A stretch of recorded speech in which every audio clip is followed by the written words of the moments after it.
أن موسى عليه السلام قال ربي دلني على أمر فيه رضاك حتى أعمله فقال إن رضائي في رضاك بقضائي.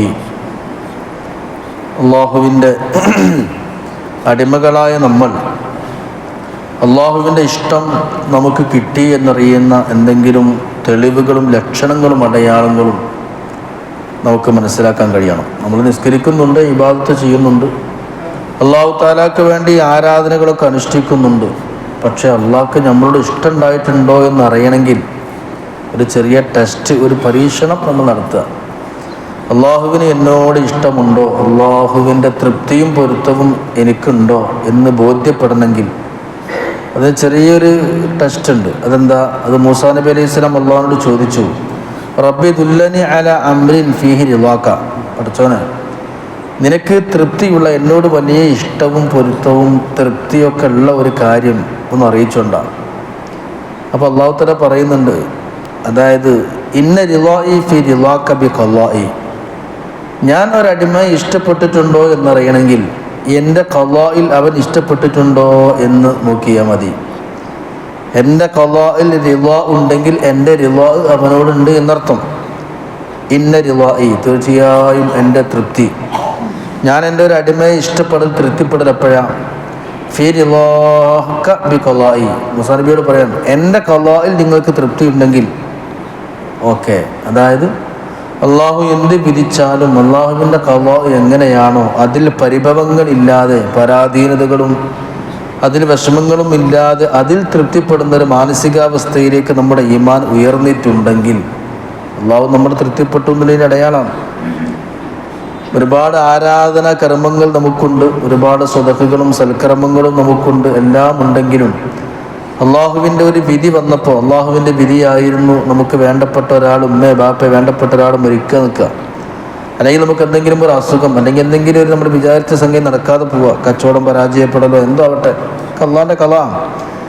അതിലെന്തേ ഇപ്പോൾ പഠിച്ചോ അങ്ങനെ ചെയ്ത് എന്ന് ചിന്തിക്കാതെ തൃപ്തിപ്പെടുന്ന, മാനസിക സംതൃപ്തി അടയുന്ന ഒരവസ്ഥയിലേക്ക് നമ്മുടെ മനസ്ഥിതി മാറിയിട്ടുണ്ടെങ്കിൽ അള്ളാഹ്ക്ക് നമ്മളോട് തൃപ്തി ഉണ്ട് എന്നതിൻ്റെ അടയാളമാണ്. അതായത് പരിഭവങ്ങളുടെ ലോകത്തിൽ നിന്ന് നമ്മൾ യാത്രയാകണം. ദുഃഖങ്ങളോടും ടെൻഷനുകളോടും ബൈ പറയാൻ നമുക്ക് സാധിക്കണം എന്നർത്ഥം. ഈ ഒരവസ്ഥയിലേക്ക് നിങ്ങൾ എത്തിക്കഴിഞ്ഞാൽ എന്തൊക്കെ പരീക്ഷണങ്ങളും എന്തൊക്കെ പ്രയാസങ്ങളുണ്ടെങ്കിലും അതിലൊന്നും നിങ്ങളുടെ മനസ്സെന്താണില്ല, ഇടങ്ങേറാണില്ല എന്നുണ്ടെങ്കിൽ അള്ളാഹു തൃപ്തിപ്പെട്ടു എന്നതിൻ്റെ അടയാളമാണ്. നേരെ മറിച്ച് നമുക്ക് നിസ്കാരമൊക്കെ കഴിഞ്ഞ് പള്ളിക്ക് നിസ്കരിക്കാൻ ജമാഅത്തിൽ വന്നതാണ്, അപ്പോഴാണ് നമ്മൾ വീണത്. ഉദാഹരണം, നിസ്കരിക്കാൻ വന്നിട്ട് പള്ളിക്ക് അള്ളാഹ്ക്ക് ഇബാദത്തെടുക്കാൻ വന്നിട്ട് അവിടെ നിന്നാണ് നിനക്കുണ്ടായത്. ചിന്തിക്കരുത്. അള്ളാഹു എന്ത് വിധിച്ചാലും അള്ളാഹുവിൻ്റെ ഖളാ എന്താണെങ്കിലും ആ ഖളായിലുള്ള റിള ഉണ്ടെങ്കിൽ, നമുക്ക് റിള ഉണ്ടെങ്കിൽ അള്ളാഹു നമ്മളെ ഇഷ്ടപ്പെട്ടു എന്നുള്ളതിൻ്റെ അടയാളമാകുന്നു. അതാണ് ലോകത്ത് മുസ്ലിം സമുദായം നേരിടുന്ന വലിയ വലിയ പ്രയാസങ്ങൾ. ആ പ്രയാസങ്ങൾക്കിടയിൽ എന്താ പടച്ചോനെ സഹായിക്കാത്ത എന്നൊരു ചിന്ത വരെ മനസ്സൊന്ന് വരാതെ അള്ളാഹുവിൻ്റെ ഖളാണ് ഈ തൃപ്തി അടയുന്നു എങ്കിൽ അള്ളാഹു അവരെ ഇഷ്ടപ്പെട്ടു എന്നതിൻ്റെ അടയാളമാണ്. ഫഇന്ന മഅൽ ഉസ്രി യുസ്റൻ, ഇന്ന മഅൽ ഉസ്രി യുസ്റാ, തീർച്ചയായും പ്രയാസങ്ങളുടെ കൂടെ ഒരു എളുപ്പമുണ്ടാകും. ആ എളുപ്പം നമുക്ക് എന്താണെന്നറിയില്ല, ഇന്നല്ലെങ്കിൽ നാളെ മരണത്തിന് ശേഷമായിരിക്കാം. പിന്നെ അള്ളാഹു പറയാണ് ഇന്ന മഅൽ ഉസ്രി യുസ്റാ. ആവർത്തിച്ചൊരു കാര്യം പറയണമെങ്കിൽ അത്രയും റെലവൻ്റായ ഇമ്പോർട്ടൻ്റ് ആയൊരു മാറ്റർ, വളരെ പ്രധാനപ്പെട്ട കാര്യമില്ലേ, റിപ്പീറ്റ് ചെയ്ത് പിന്നെയും പറയാം. അലം നശ്റഹ ലക സദ്റക എന്ന സൂറത്തിൽ അള്ളാഹു പറയാണ് ഫഇന്ന മഅൽ ഉസ്രി, തീർച്ചയായും ഇടങ്ങേറിൻ്റെ കൂടെ ഉണ്ടാകും യുസ്റാ, ഒരു എളുപ്പം ഉണ്ടാവും. ഒന്നും കൂടി പറയാണ് ഇന്ന മഅൽ ഉസ്രി യുസ്റാ, തീർച്ചയായും ഇടങ്ങേറിൻ്റെ കൂടെ എളുപ്പമുണ്ട്, സംശയിക്കണ്ട, ബേജാറാവണ്ട, ബുദ്ധിമുട്ടണ്ട. രണ്ടുവട്ടം പറഞ്ഞു. രണ്ടുവട്ടം പറയാൻ മാത്രമല്ല, ശക്തമായി എന്ന അർത്ഥത്തിന് തേക്കീദിന് വേണ്ടി ഇന്ന ഇട്ട് പറഞ്ഞു, തീർച്ചയായും എന്ന് വരെ പറഞ്ഞു. പിന്നെ അറബി ഗ്രാമർ പ്രകാരം ഒരു ഇസ്മിയ ജുംലയാണ്, അതുപോലെ തേക്കീതാണ്. അപ്പോൾ തീർച്ചയായിട്ടും പ്രയാസത്തിൻ്റെ കൂടെ എളുപ്പമുണ്ട്. ഈ ആയത്ത് മനസ്സിലാക്കി കഴിഞ്ഞാൽ അവൻ്റെ പ്രയാസവും ബുദ്ധിമുട്ടൊക്കെ വരുമ്പോഴേക്ക് അപ്പുറത്തൊരു എളുപ്പമുണ്ട് എന്ന് ഖുർആൻ തന്നെ പറഞ്ഞാലേ ഇവനെന്തിനാ ബേജാറാണ്. ആ എളുപ്പം എങ്ങനെ നമുക്ക് ചിലപ്പോൾ അറിഞ്ഞോളുന്നില്ല, പക്ഷെ ഉണ്ടെന്നുള്ള കാര്യം ഉറപ്പാണ്. എളുപ്പമുണ്ട് എന്ന കാര്യം വ്യക്തമാണ്. അള്ളാഹു തആല പറഞ്ഞതാണ്. അള്ളാഹു വാക്ക് പാലിക്കുന്നവനാണ്. അള്ളാഹു തആല വാഗ്ദത്തം വാക്ക് ലംഘിക്കുന്നവനല്ല. ഈ ഒരവസ്ഥ മനസ്സിലാക്കി കഴിഞ്ഞാൽ എല്ലായിടത്തും നമുക്ക് തൃപ്തിയാണ്. ആ ഒരവസ്ഥയിലേക്ക് നമ്മൾ എത്തിക്കഴിഞ്ഞാൽ അള്ളാഹ്ക്ക് നമ്മളോട് ഇഷ്ടമുണ്ട് എന്നതിൻ്റെ അടയാളമായി. അല്ലാതെ നമ്മൾ വേറെ എന്ത് ചെയ്താലും ഇഷ്ടമുണ്ട് എന്നതിൻ്റെ അടയാളം അതൊന്നുമല്ല. അതാണ് മൂസാ നബി അലൈഹി സ്വലാം ചോദിക്കുന്നത്, പഠിച്ചോനെ ദുല്ലനി, എനിക്ക് അറിയിച്ചോണ്ട അല അംറിൻ ഫീഹി റിളാക, നിന്റെ തൃപ്തി കിട്ടാൻ പറ്റിയൊരു സംഗതിക്ക് പറഞ്ഞോണ്ട, എന്നാൽ ഞാൻ അത് ചെയ്തോളാം.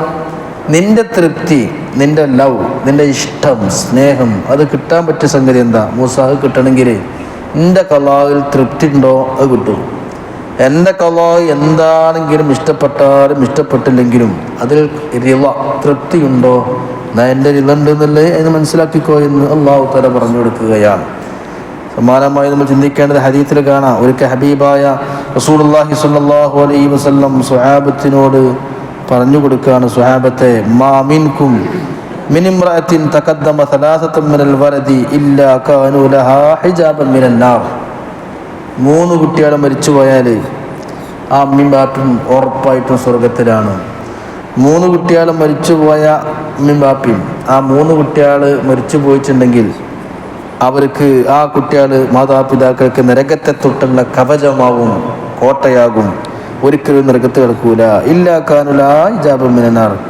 അപ്പോൾ ഒരു പെണ്ണ് എഴുന്നേറ്റെന്ന് ചോദിച്ചു, വേറെ ഹദീസിലുള്ള ഒരാണ് എഴുന്നേറ്റെന്ന് ചോദിച്ചു, നബിയെ ഇസ്നൈൻ, 2 കുട്ടികൾ മരിച്ചാലോ? എനിക്ക് 2 മരിച്ചു പോയിട്ടുള്ളൂ. നിങ്ങളിപ്പോൾ പറഞ്ഞത് 3 കുട്ടികൾ മരിച്ചാലാണ് ആ 3 കുട്ടികൾ നരകത്തിന് തൊട്ട് മറയായി സ്വർഗത്ത് കിടക്കുക എന്നാണ്. എനിക്ക് 3 മരിച്ചിട്ടില്ല, 2 എൻ്റെ മരിച്ചിട്ടുള്ളൂ. അപ്പോൾ എൻ്റെ കുട്ടികൾ എനിക്ക് നരകത്തിന് തൊട്ട് മറയാവൂലേ, എന്നെ സ്വർഗത്ത് കിടത്തൂലേ? അപ്പോൾ നബിതങ്ങൾ പറഞ്ഞു, പിന്നെ ബസ്ന് 2 ഉണ്ടാവും. ഇത് ബുഖാരി റിപ്പോർട്ട് ചെയ്ത ഹദീസാണ്, റവാഹുൽ ബുഖാരിയു. ആ 2 മരിച്ചാലും സ്വർഗം ഉണ്ടാവും. അപ്പോൾ ഒരു കുട്ടി മരിച്ചാൽ എഴുന്നേറ്റുന്നു, അല്ല നബിയെ എനിക്ക് 1 കുട്ടിയാണ് മരിച്ചത്. അപ്പോഴോ എൻ്റെ 1 കുട്ടി മരിച്ചു പോയിട്ടുണ്ട്, 3 ഇല്ല 2 ഇല്ല. അപ്പോൾ നബിതങ്ങൾ പറഞ്ഞു, അനക്കും കിട്ടും സ്വർഗം. കുട്ടികളെ മരിച്ചാൽ ആ കുട്ടി, 1 കുട്ടി മരിച്ചാലും ആ കുട്ടി നരകത്തിലെ തൊട്ടുള്ള മറയാകും. എന്നിട്ട് നബിതങ്ങൾ പറയാണ്, മാമിൻ മുസ്ലിമിൻ യമൂതു ലഹു സലാസത്തുൻ മിനൽ വലദി ലം യബ്ലുൽ ഹനസ്. പ്രായപൂർത്തിയൊക്കെ എത്തുന്നതിന് മുമ്പ്, വലിയ പ്രായമൊന്നും ആണതിന് മുമ്പ് കുട്ടികൾ മരിച്ചു നിൽക്കുക. എന്നാൽ ഇല്ലാ തലക്കഹു മിൻ അബ്വാബിൽ ജന്നതി സമാനിയതി മിൻ അയ്യിഹാ ശാഅ. സ്വർഗത്തിന് 8 കവാടങ്ങളാണ്. 8 കവാടങ്ങളാണ് സ്വർഗത്തിനുള്ളത്. 8 ഗേറ്റാണ്. ഏത് ഗേറ്റിലൂടെയും അവന് ഗ്രീൻ പാസ്സാണ്. 8 കവാടങ്ങളുടെയും അവനക്ക് വിചാരിക്കണ, താല്പര്യപ്പെടുന്ന കവാടത്തിലൂടെ സ്വർഗത്ത് ടിക്കറ്റ് ഓക്കെ ആയിട്ടുണ്ടോ, കൺഫേം ആയിട്ടുണ്ട്, ബുക്കഡാണ്, വെയിറ്റ് ലിസ്റ്റിലല്ല, ഓനെ സ്വർഗത്തിലുള്ള ടിക്കറ്റ് ഓക്കെയാണ്. നബിയുനാ റസൂലുള്ളാഹി സ്വല്ലല്ലാഹു അലൈഹി വസല്ലം ഇബ്നു മദ് റിപ്പോർട്ട് ചെയ്യാണ്. എന്തേ പറയണത്? കുട്ടികളെ മരിച്ചത് പ്രയാസമാണ്, അതിൻ്റെ കൂടെ എളുപ്പമുണ്ട്. എന്താ? സ്വർഗത്തേക്കുള്ള ഡയറക്റ്റ്ലി അവനക്ക് ഇപ്പോൾ തന്നെ പെർമിഷൻ കിട്ടിക്കഴിഞ്ഞു എന്നർത്ഥം. അപ്പോൾ കുട്ടി മരിക്കുക എന്നുള്ള പ്രയാസം, ബുദ്ധിമുട്ടും ഇവിടെ ഉണ്ടെങ്കിൽ ഫൈന്ന മഅൽ ഉസ്രി യുസ്റാ, അപ്പോൾ തൃപ്തി ഉണ്ടാവും. മനസ്സിൻ്റെ കരൾ പറിച്ചെടുക്കുന്ന വേദന ഉണ്ടാകും, ഹൃദയത്തെ കാർന്ന് തിന്നുന്ന വിതുമ്പുന്ന വേദനയും വല്ലാത്ത പ്രയാസം ഉണ്ടാവും. പക്ഷേ എനിക്ക് എളുപ്പമുണ്ട്, നാളെ സ്വർഗമുണ്ടെന്ന് ഉറപ്പാണ്. അപ്പോൾ എന്ത് പ്രയാസങ്ങളാണെങ്കിലും അതിൻ്റെ കൂടെ നമുക്കൊരു ഹൈറുണ്ട് എന്ന് ഖുർആൻ പറഞ്ഞ സ്ഥിതിക്ക് പിന്നെ വിഷമിക്കാൻ പാടില്ല.